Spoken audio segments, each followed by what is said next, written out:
In a very interesting dimension, Kano Governor Abba Yusuf met with President Bola Tinubu at the State House here in Abuja.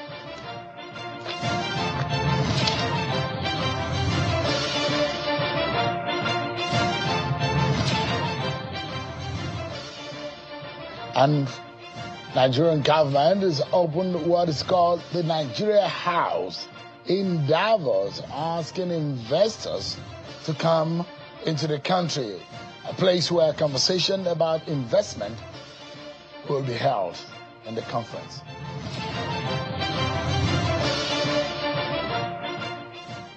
Hello everyone, welcome to the program. This is Politics Today, live on Channels Television.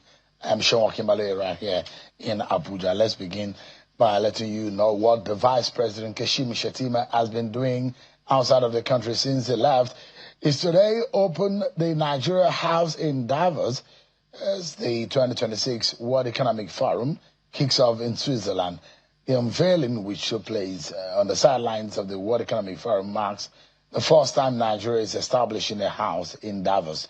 The Nigeria House is designed to serve as a strategic hub for engaging global investors and promoting key sectors of the Nigerian economy. The facility will provide a platform for investment discussions, partnerships, and policy engagements aimed at attracting foreign direct investment into the country. Members of the Nigerian delegation, alongside foreign partners and stakeholders, were present at the official opening of the Nigeria House. One of the ministers have been speaking about the essence of the Nigeria House. Take a listen. We have, for the first time ever, a Nigeria House at Davos. Very exciting indeed. It will be declared open by His Excellency the Vice President tomorrow afternoon. At that house, we'll be launching 4 investor playbooks. Really, President Bola Ahmed Tinubu has had a whole-of-economy approach, and we're here on the global stage to present solid minerals, to present our climate, sustainability, agriculture, to present our creative sector, and then our digital sector. So those are the 4 playbooks that we brought with us to Davos to speak with several investors from across the world, and it's really an exciting time for the Nigerian economy. Minister of Trade and Investment, Dr. Jumoke Ojuwale, there in Davos. Well, let's quickly bring you up to speed with some of your political stories that we're following for you, some of them which may not get our attention in our discussion. This is a political roundup stories.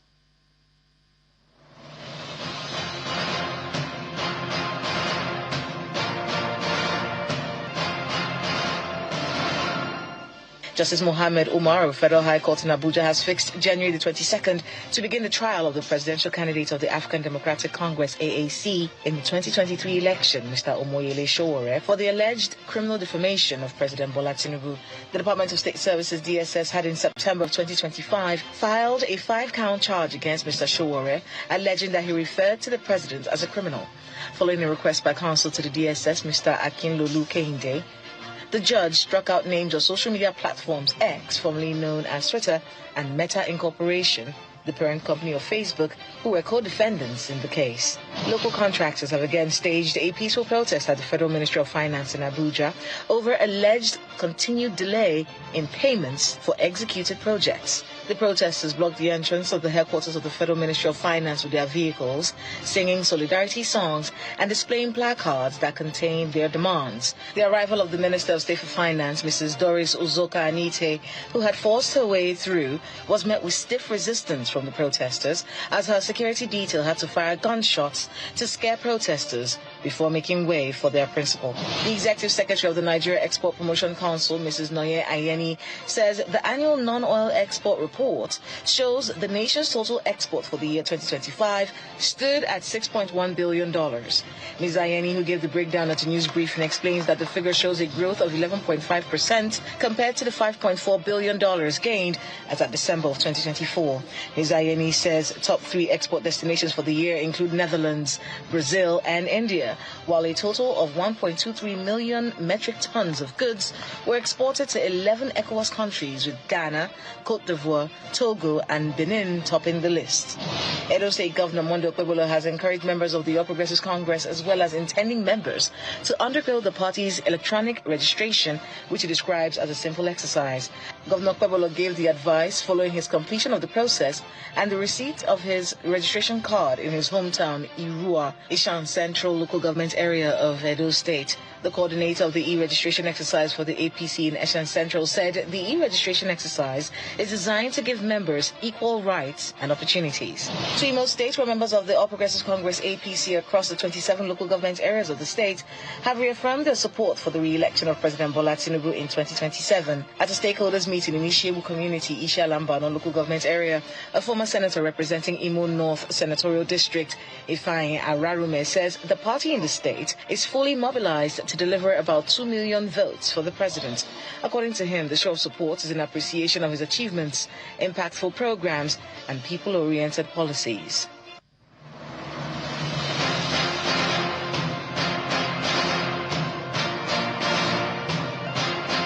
There you have it. You've been served with your political roundup stories. Let me tell you that Governor of Kano State, Governor Abba Yusuf, has met with President Bola Tinubu at the State House in Abuja earlier today. Just about this evening, the governor was seen arriving at the president's office shortly after, a few minutes after 4 p.m. The visit comes amidst reports of his possible defection from the New Nigeria People's Party, NNPP, to the All Progressives Congress, APC. There's been talk about that recently, and, you know, the politics has been thrown into fresh tension following reports of a planned defection by Governor Yusuf from the NNPP to the APC, and a move strongly opposed by some leadership of his party and his national leader, Senator Robi Okonkonso. All right, tonight, our attention is on major conversation as we see now that opposition parties and leaders are speaking up about the state of the nation, as it looks like things are gearing up for the 2027 election year. So, last week on the program, just about the end of the week, we had a spokesperson of the African Democratic Congress, ADC, Malam Bolaji Abdullah, was a guest on the program. He had to speak about a lot of issues relating to the handling of President Bola Tinubu and the government of the state of affairs of the country. He's had his reservation and that of his party about the handling, and he feels that there has been a failure on the part of the government of President Bola Tinubu, and he categorically stated that the government cannot be successful in returning to power if elections were free and fair. Let me remind you of some of those things he said on the program. This is where he said that the president has failed and the APC is not capable of getting voted back into office. Want to get Tinubu out of power. That's the only way for them to do. No, not desperately. Because it's only by getting him out of power that can take our country back. There's no scenario where he remains in power and we're able to save this country. Is the country stolen? It's more or less it has been hijacked. You see some of the behavior of the people in government, and when people say you can smash it and grab it and run with it, that is the language of banditry. A government that can forge a duly passed law, what do you call that? You see, some things have happened in recent time that is unprecedented in the history of Nigeria. This is the first time we hear that the National Assembly will pass a law, then some people in government will sit and forge it and actually try to pass it off as the duly approved law. This is the first time that we're hearing that a government of Nigeria will pay $9 million. Is it 6 million or 9 million now? It's 9 million. I read the agreement. I saw the document. If you go to the Farah website, you see it there. $9 million. $9 million for lobbyists to make them look good before Donald Trump. Is it a bad thing to lobby? It's not a bad thing to lobby. But what they are doing, number one, I don't even want to go to the issue. That's Malam Abdullahi on Friday on the program. So all of the challenges and the necessity of tough reforms to stabilize the economy, which, of course, the APC government is saying is what we're saying tonight, in the interest of balance and accountability, we'll bring you a right of reply from the APC as we examine governance, public welfare, and the political implications ahead of 2027. I'm being joined by the Executive Secretary and the MD of NICO and a chieftain of the APC, Tumba Biodun Ajiboye, is live for us here. And also, thanks so much indeed. Thank you, my brother. Thank you for having me here. Yeah. On the interview, which doesn't look like something that went down well with members of your party, and you particularly detested some of the position of Malam Bolaji Abdullahi. Yeah. He inferred and categorically defended and debated the reason why your party, according to him, is highly unpopular. He said that your party has failed Nigerians and incompetent to handle the affairs of the nation. He went and officially established that your party is not fit enough to get a re-election in this country in 2027. How do you react to that? Well, first of all, I'll let you understand that never before has Nigeria experienced purposeful leadership as we are experiencing right this minute. And for, Malam Bolaji Abdullahi to come up on TV, a man who was minister before, and proclaim and endorse negatively a performing, government like ours that has failed. How reasonable it is for you to judge a 4-year journey in just 2 years, and you then pass a vote of no confidence on a journey of 4 years. We just did 2 years, and you say we have failed. Who gave him that statistics? Where was that referendum conducted for him to have come on TV and said we have failed? And in what way have we failed? They choose to take the most popular expected, consequence of our wrong actions, consecutive wrong actions as a nation.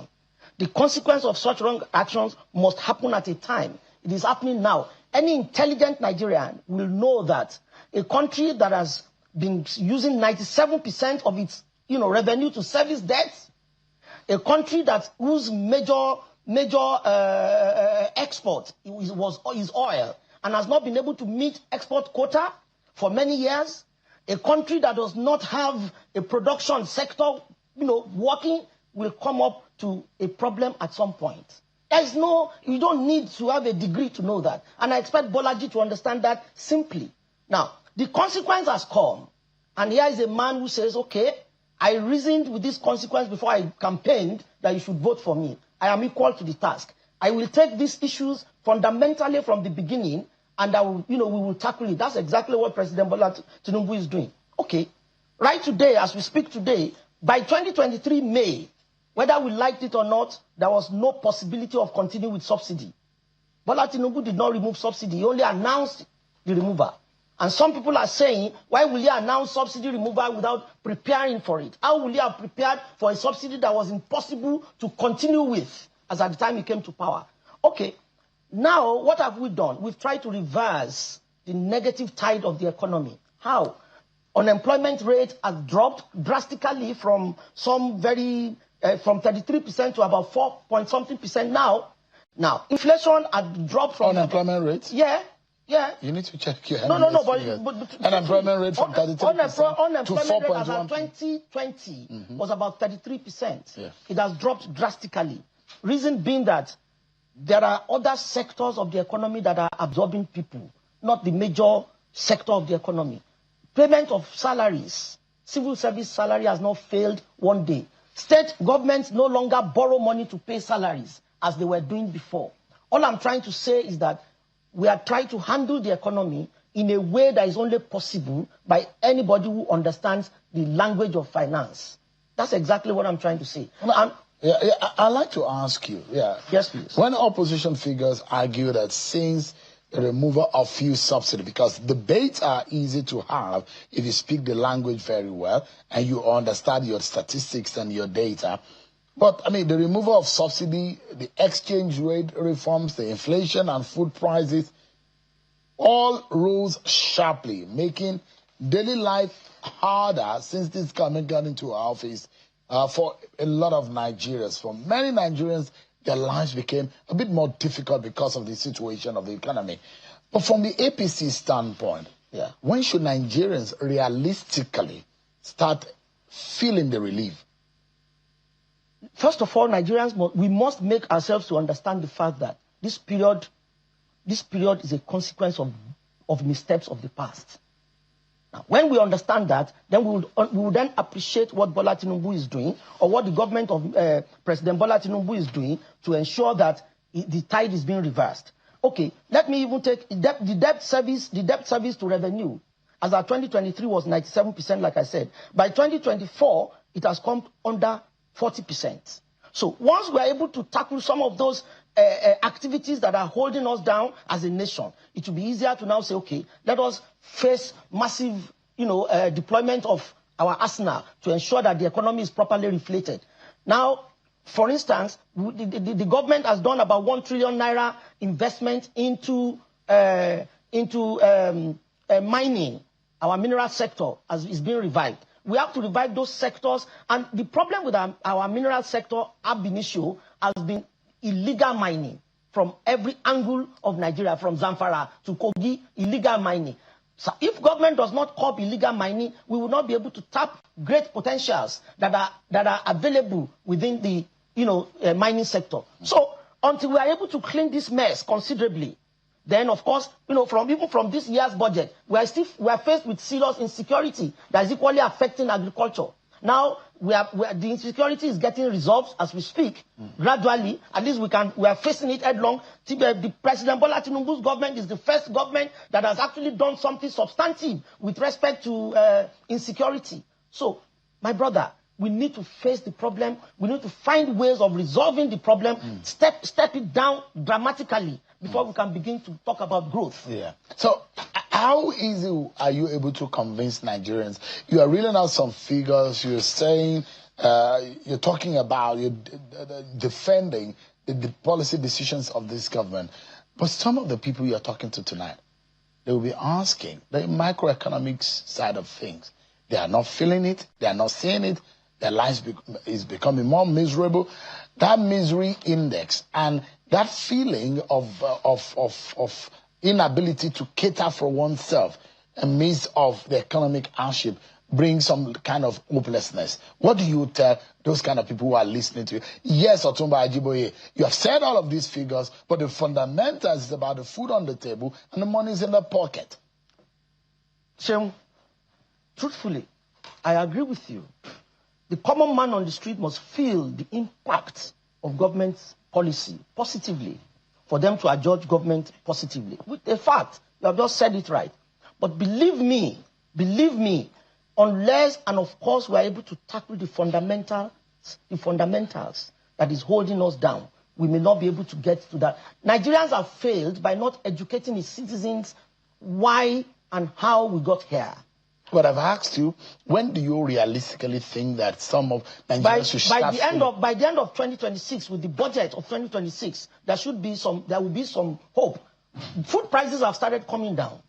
That much I know. Food prices have started coming down. Agriculture has been given a huge place in this 2026 budget. Now, just about last year, the government imported 2,000 tractors into Nigeria to boost agriculture. A country that is not able to feed itself is a country that will not be able to trudge on. Now we have seen how even inflation is dropping. By November 2025, inflation was only 14.5%, which was, as of December 2023, about 28%. Give us some slack. Appreciate some little work that we have done. We are, for anybody who knows the kind of leadership Bola Tinubu, practices, is a populist, a welfareist kind of leadership. Is it He cares about the people more than anything else. Are you worried, Majoe, that some of the things that you're talking about, a lot of the populists and the people of Nigeria are very disconnected? They're very disenchanted about this government. And there are those who believe in the opposition that your government is becoming rather unpopular. How do you fix that gap? No matter the Turenchi in the local parlance that have been said, those who cannot feed know that they cannot feed. Those who don't have money in their pocket know that they don't have money in their pocket. Those who had some kind of money in the quantity they have it today, and yesterday, and they're spending it today, and they know that what it fetched them the last time and what it could fetch them this time around is a huge departure from it. How do you explain the disconnect between the Nigerian people and what this government is doing? Do you think that this is going to hurt a possibility of the thinking of the Bola Tinubu returning? Bola Tinubu returning is a concluded deal. With your party? It's a concluded deal. No, with concluded if you deal look at, sense? if you, I'll tell you, if you look at the group that calls themselves ADC, give me one person that has the knowledge and ability and bravery of Bola Tinubu. If Bola Tinubu was a kind of person that is timid, he would not undertake most of the reforms he's undertaking in the name of coming back.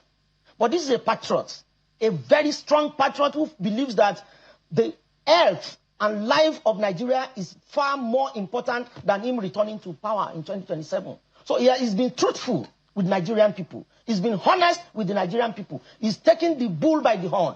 Now, tell me among the opposition, one person that you think has the kind of intellect, the kind of bravery, the kind of knowledge, and the kind of experience Bola Tinubu has. Which state of Nigeria can compare with Lagos as we speak? Name them one by one. Is it David Mark? Is it Atiku Abubakar? Is it Bolaji Abdullah himself? Is it Aregbesola? Is it the man from Port Harcourt? I always forget. Rotimi Amechi. Is it El Rufai? Tell me one person among all of Peter Obi. Don't even talk about Peter Obi. Peter Obi is just ranting all over Nigeria, telling people what they do not know. I don't have a house in Abuja. He's the owner of Next International. So these are untruthful leaders. They just pack themselves together in their anger and bitterness. Anybody, any group of people that come together because they are bitter, they cannot make a headway. They cannot provide for Nigeria what Nigeria needs. So pack them aside and let's face our problems headlong and find a way to resolve our problem as a people. Not people that are bitter, they've been beaten here and there, they now got themselves together under David Mark. David Mark cannot even manage a local government finance. I can tell you that for free. Who among them? It was the Senate president. What is Senate president? What is that? How is that? Somebody was arguing with me a few days ago on TV. Ladan Saliu said Bola Tinubu is a rookie. There's people like Atiku Abubakar, David Mark are experienced nationalists. I laughed. Let them tell me one state in Nigeria that any of them has managed that is better than Lagos State. Since 1999, Lagos State has been progressing. The budget of Lagos State is more than 19 states put together. And you are kidding with such a person that has that kind of intellect, foresight.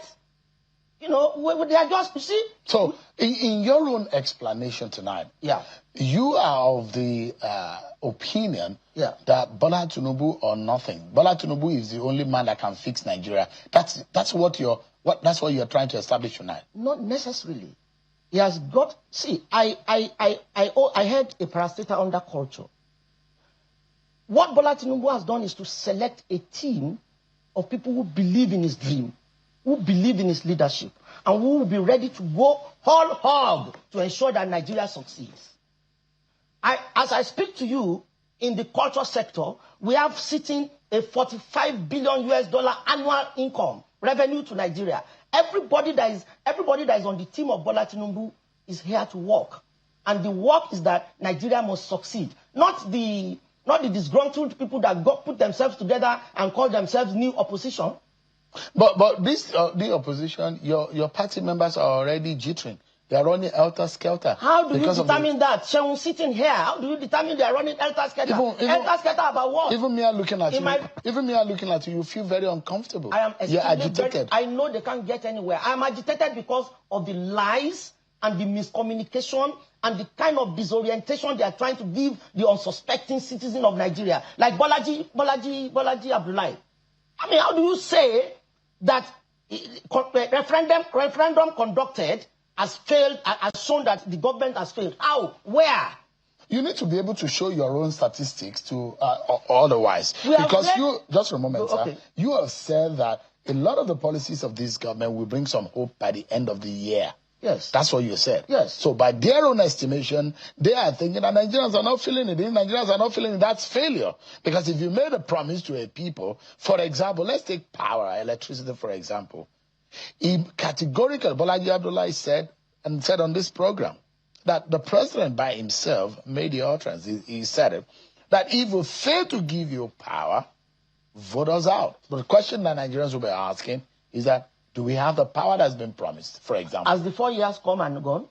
So we should wait until the end of 4 years. Why don't you want to wait? Did he say, if I spend 2 years and I don't give you power? But you know, by the end of the 4 years, we would have finished the election. I don't know. So the Nigerian people who want to vote, yes, and who are now counting the promises of Bola Tinubu, yes, and the APC, who yes, they are asking themselves, yes, because the election year is actually this year.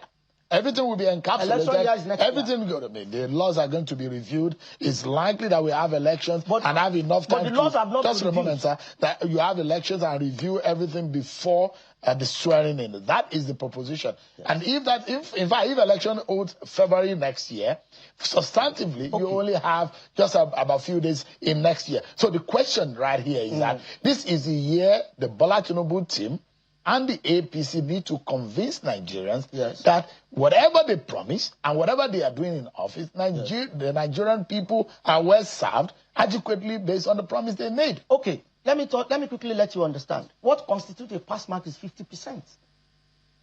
By the end of the year, in your own books, in anybody's books, the schools you went, when you have 50%, you have a C. There's no way. It's a universal standard. When you have 50%, when I was growing up, if you have a C, in my father's book, is a failure. Well, your father was not Nigeria. It was your father. No, I'm saying so. No, so what I'm saying, 50% it might be. So in your own books, if you have a C, it's okay. Brings home C. If you have C. But don't you think that Nigerians deserve more than that's C? That's not even the issue. The issue is, we're not going to fail Nigerians. That's a fact. But I will tell you, and I'll continue to tell you. You have failed already. No, who said, the fellow that said we have failed already was not a success material when he was minister. He was removed. He was removed for certain reasons. He knows. Point any one of them that is a success in his field when they were in power. They were all a group of failures. Is it Rotimi Amechi? A man that has never used his brain to work before as a private person. He left university, he started to get into politics. From local government chairman to minister last 2 years. Is it, who among them? So what I'm saying is simple. What we are doing, the only thing we need to do is to educate Nigerians on the extent of rots that are taking place, which may not be, 2 years is not enough to really put those rots together. We know that. Okay, look at our last government, our last APC government. Look at the kind of mess Malami did in that government.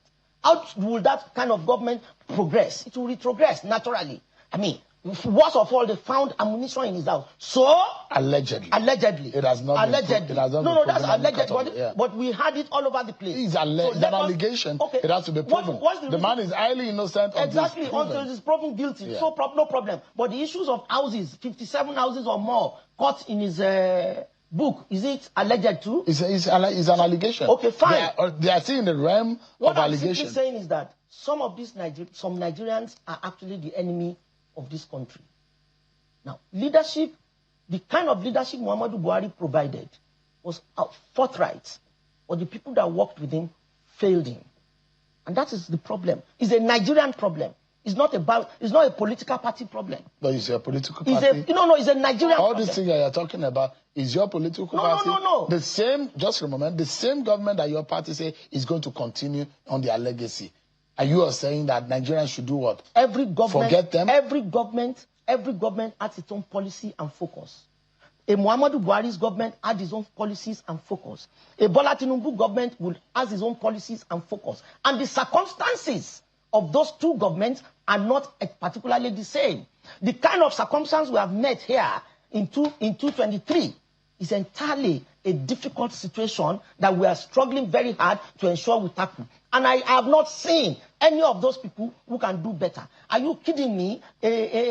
See, the state governments have been a lot richer by 300%. Local governments have been a lot richer. Now, the problems of the common man on the street, should rightly be given to state governors and local government chairmen to employ to take care of the citizens of their locality. We cannot blame every failure on federal government, as it were. It's not just right. That is why the fact allocation for state governments have tripled since the removal of oil subsidy. We should begin to ask the governors, what have you been able to do to help the citizens on the street in your states and in your local government? Let me just for a moment. There are a few things that are troubling, though, that part of the conversation I had with Balaji Abdullahi, which you said you would like to respond to. And that is how the government of the day used the help of lobbyists when there was a diplomatic threat by the U.S. government. Let me remind you of what Balaji. A lot of our viewers maybe wouldn't catch that interview. Let me remind you and them of this, and I'd like to get your response. This was Balaji Abdullahi talking about the employment and engagement of lobbyists, the value of that to diplomatic engagement with the United States and the cost of it also. Take a listen.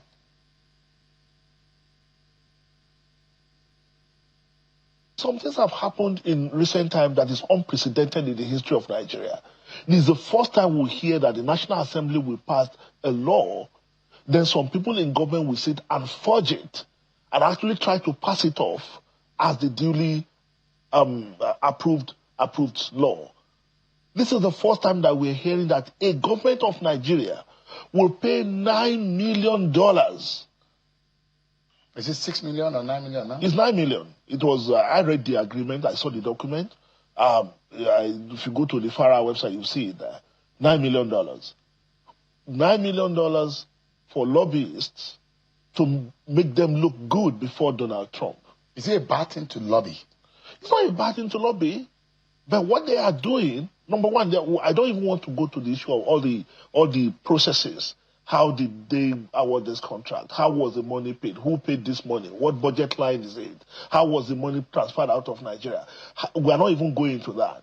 But when you are paying $9 million, if you invest $9 million on your internal security matters, you will see results. And you don't have to convince the president of another country that your country is safe.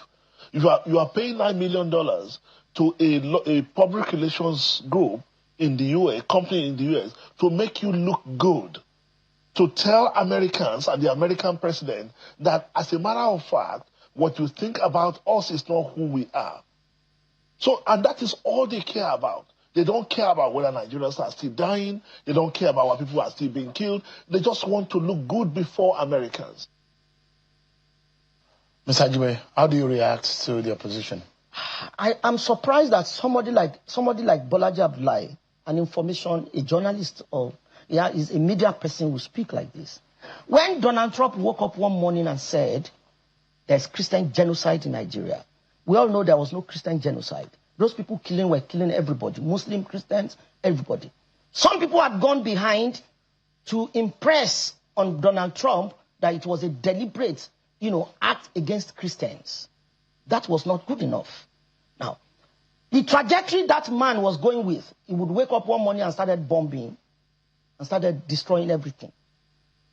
What the government had done is the most intelligent thing I've seen in diplomatic circles. The government took it easy with him. We convinced him to the extent that they came to do an investigation, on the ground investigation by themselves. We sent our experts over there to convince them that there is nothing like, Christian genocide. What we are having in Nigeria is a general insurgency of some ISIS, ISWAP, and all of that. Okay. Is it wrong to employ the services of public relations experts? Is lobby a criminal act?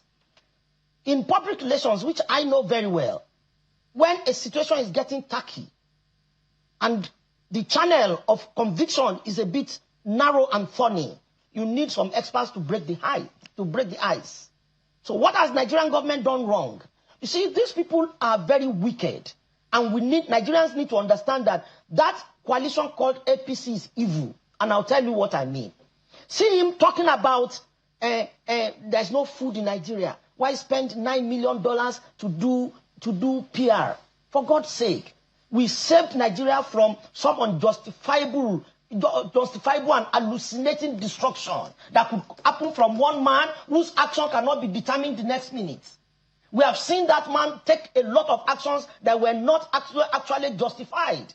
And when he said further that Nigeria wanted to be nice before the Americans, what kind of statement is that? What kind of absolute illiteracy was that?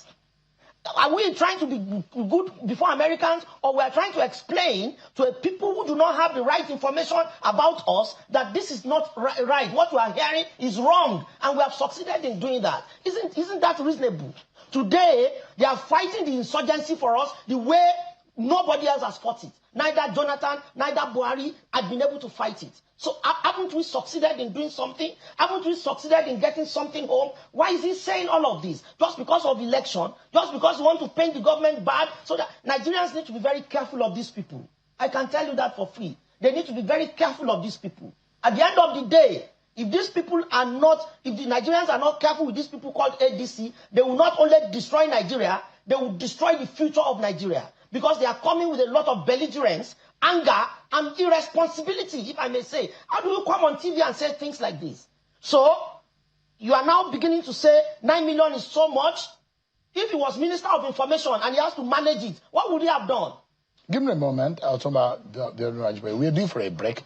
But there is so much more that Bolaji Abdullahi said. There are critical issues that this government needs to answer to the Nigerian people.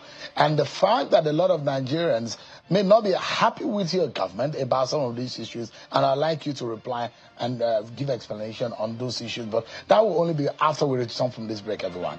Join us again.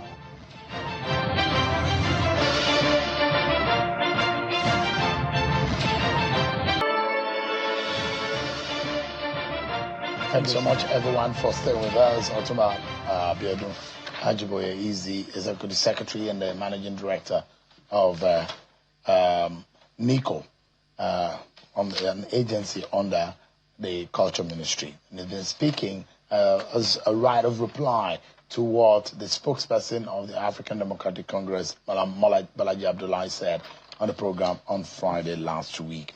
Let's continue our conversation. There are those who fear that this government may have had some dealings with other governments like the United States on some health and medical arrangement, and that Nigeria got a shorter end of the stick, and that is unfair to the Nigerian people. And in fact, it does look like some of these things were done hush-hush, and Nigerians are not privy to it. And from what Bolaji Abdullahi, the way he described it, it looks like it reeks of some kind of secrecy and some kind of fraudulent manner in which that engagement was done. But I'd like you to respond to him, but hear exactly in his own words how he described it. Around 19th December, this government signed an MOU, a medical MOU, with the United States, this same United States. When I read the details, it is shocking to say the least. You go and look at it. That even though Nigeria is paying more, the Americans dictated the term. They decided how the money will be spent and what section of the country they want the money to be spent on in our country, even though we are paying more. No Nigerians have seen the details of this MOU. Now, that aside, I'm sure wherever you went on holiday, I'm sure you knew when President Trump went to grab the Venezuelan president. Nigeria, historically, were a non-aligned nation. That's what we call ourselves. But Nigeria, up to now, has said nothing. How did we get here? What did our president do that he no longer has a voice? How does your party or this government defend some of these claims that Bolaji Abdullahi and some of his position on these issues? He doesn't have anything. He wasn't saying anything. He was only trying to look for what to say. He was busy struggling to look for what to say. He hasn't said anything that is worthy of response. Now, what do you mean that Nigeria signed an agreement with America and the content of that agreement. Are you privy? Do you know about that? Must I know every agreement Nigeria signs? No, I'm asking if you don't. I do not know. It might be difficult for you to respond if you don't know. No, I do not know. But the fact remains that the agreement I signed on behalf of Nigeria in culture sector, did I put it on the newspaper for him to see? So all I'm simply saying is that they have left the substantial issues. They are now going after finicky, petty issues just to call the government a bad name. Are this the kind of persons that will run Nigeria? He said that why hasn't Bola Tinubu spoken about the Venezuelan president? What exactly is that? What is it supposed to mean? So, is the Tinubu government afraid of Trump? Afraid of what? We are saying to you that, even let me go back to the issue of $9 million. What we have gained from that diplomatic arrangement with the United States as a nation is well over $9 million that we pay for PR for lobby company. They brought equipments. They have been striking. They have been helping us to resolve the problem, the military security problem we have not been able to resolve over a long period of time. And I can tell you for free, Sheung, if the president had not handled that issue as maturely, as reasonably, as intelligently as he did, what we're saying now would have been a catastrophe. And I think he did his best, and I'm proud of him for the way he handled the issue of the diplomatic issue with America. These people can never be happy because, I told you before, they are a pack of angry human beings, disgruntled people.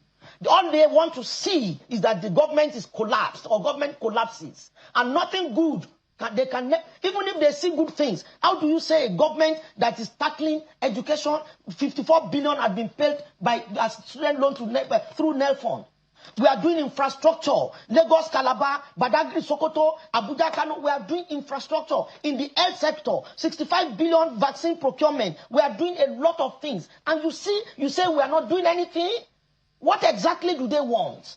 The government, each and every one of them serve. How well did they perform? Is it about them or about... It's about them, just they are orchestrating the problem. We're dealing with the issues, and I raised those issues for you to be able to defend it. But the question is, they are not substantial issues. It is an issue with the Nigerian people. This government is serving, these people are inciting. And whether or not, inciting in raising issues of because performance issues that are very flippant. What is frivolous issues? What is to say? Somebody says there's an agreement they signed with an American company on medicals. So the reason why what is the meaning of that? Why I don't want to even go into it is if you don't understand it, if you don't know about it might be difficult for you. I don't know about it, but I don't see any evil in the arrangement in equipping or supporting medical facilities of areas that have been affected by violent extremists and all of that. If you're not privy to those conversations, it's not a conversation for us to have. But if he's asking any accountability from the government that there's nothing wrong in asking for accountability. So that's the question. So let him write the Minister of Health for clarification. Is it also not okay for an opposition to say, look, I don't think that Nigerian is getting a fair deal in a deal that you have struck in on behalf of the Nigerian people. And the fundamental question here is that maybe your government, according to what Bolaji Abdullahi said on this program, is not accountable enough, is not being fair in his dealing with other people on behalf of the Nigerian people. That's not correct. I challenge him to substantiate that argument. And in my personal capacity, an official capacity, I will write him a letter that I need him to clarify. And if he fails to clarify, I will take him to court. I have the right. You have lied against the government. Come and clarify yourself in court. I'll take Bolaji Abdullahi to court in my personal capacity as a Nigerian citizen. And I'll get you posted. We cannot, because of opposition, come on TV and begin to say frivolous things. What is the meaning of when they took the Venezuelan president, our president did not say anything. He couldn't find his voice. You don't think the president should have reacted to it? There's nothing wrong if the president reacted. But there's nothing abnormal. There's nothing invasion of one leader of another country another leader. Give me on the tip of your fingers how many countries reacted that Nigeria is now found wanting for not reacting. Now, that's not even the issue. Nigeria is the number one country in Africa. Exactly what I'm saying is that as long as the Federal Ministry of Foreign Affairs had put a reaction together, it is sufficient. Now, whether you like it or not, Sheung, I am telling you frankly today, Nigeria has enormous problems that President Bola Tinubu day and night is struggling to resolve. It's only a brave man of that caliber that can face this problem. None of these people, they will chicken out. The problem is so enormous. Do you know what it is for a government not to be able to pay salaries? For state governments to be borrowing and borrowing to pay salaries? That is, we are falling to the status of Sri Lanka. Sri Lanka became a big mess. And if not for Bola Tinubu's reforms, by now, 6 months after May 2023, we would have fallen to the status of Sri Lanka, where there was 70% inflation, and with 20,000 naira, you can't buy a loaf of bread. All those problems were there. When last did you see a long queue at petrol stations?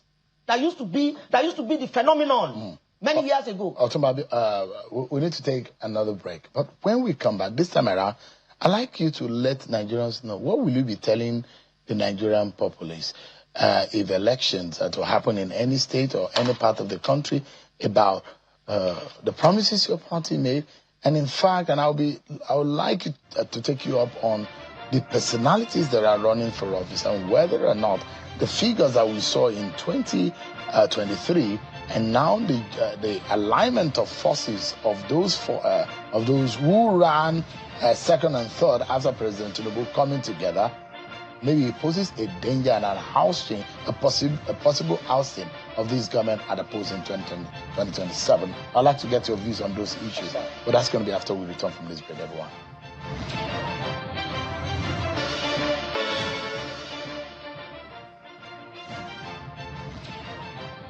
Thanks so much, everyone, for staying with us. So let's wrap up our conversation right now with Otumba Biodun Ajiboye.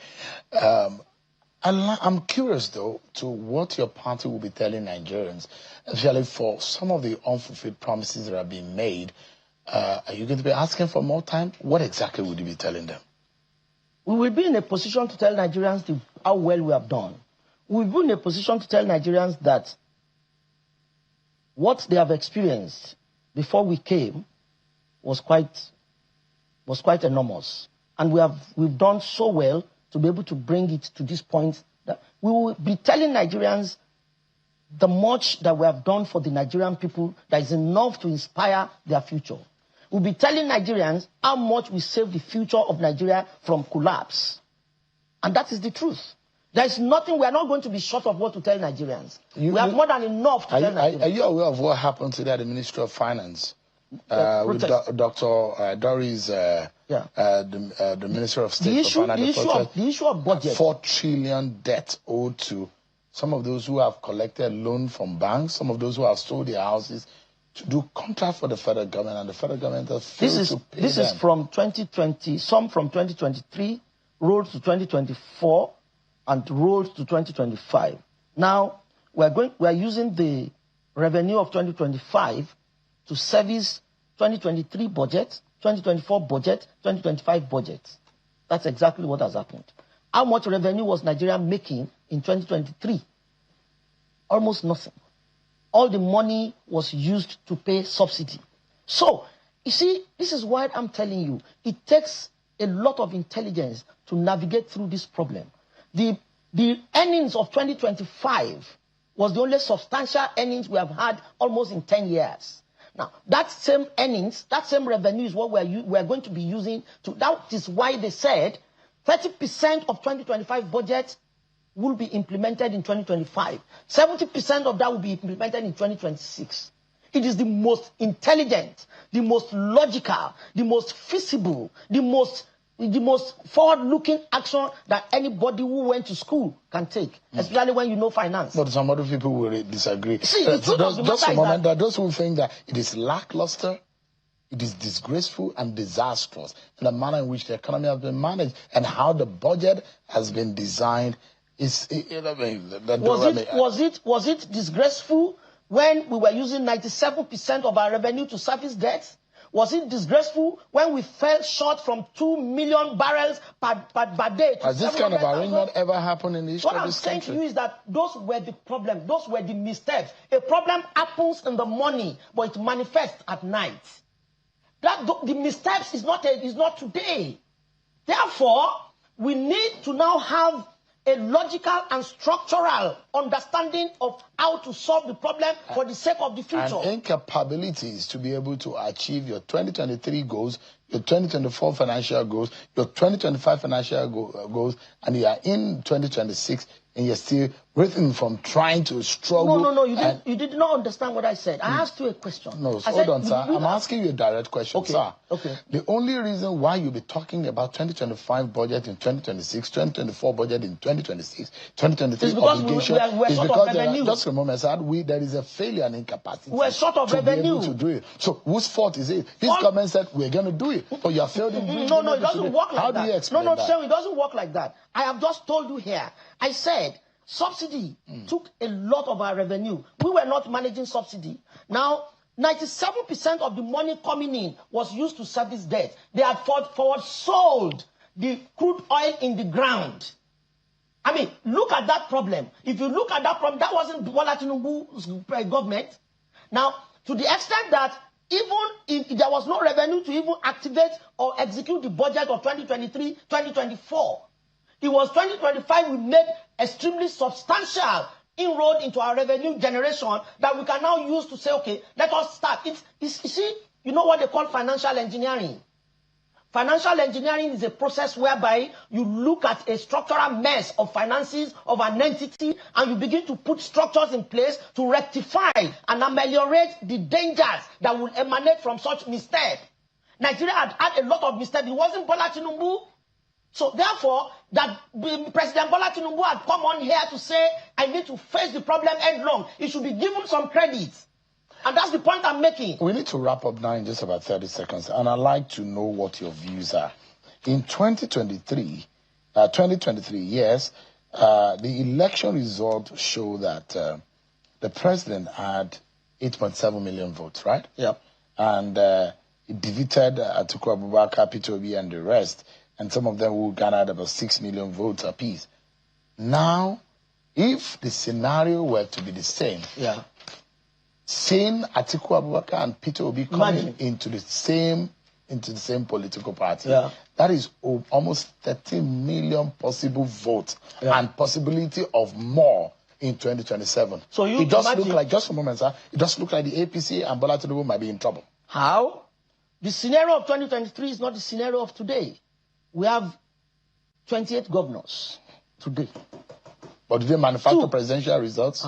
That's not the point. A governor is supposed to be in charge of his states. It's a natural thing. But you had governors and you lost election in their state. APC lost election. Now we were not in power. The good things we have done, in government will speak for us. Obi is no longer commanding the followership he was commanding before. Tell me that governor in the southeast that is Abga, or that is what's Obi's party? What's Obi's party? Labour Party, or even his new Democratic Party. What I'm saying is that scenarios have changed. In the past, Obi had total control of southeast and Lagos. He didn't have total control of Lagos. He defeated your party. What happened? In the governor, we're talking about presidential election. No. Presidential election. No. This is the argument. This is the argument of the bad belly people. What the president needed per state is minimum of 25%. But he lost his home state. He did not lose as a politician. He had 54%. Your capacity is shown whether in your home turf. No. We don't have the time any longer. He was going for presidential election. Why didn't Labour Party win governorship election in Lagos? Thank you so much indeed. Thank you, my brother. I appreciate it. It's really nice here. I'm sweating. I appreciate it. That's our show for tonight, everyone. Many thanks for watching. I'm Sean Wakimale. God bless Nigeria.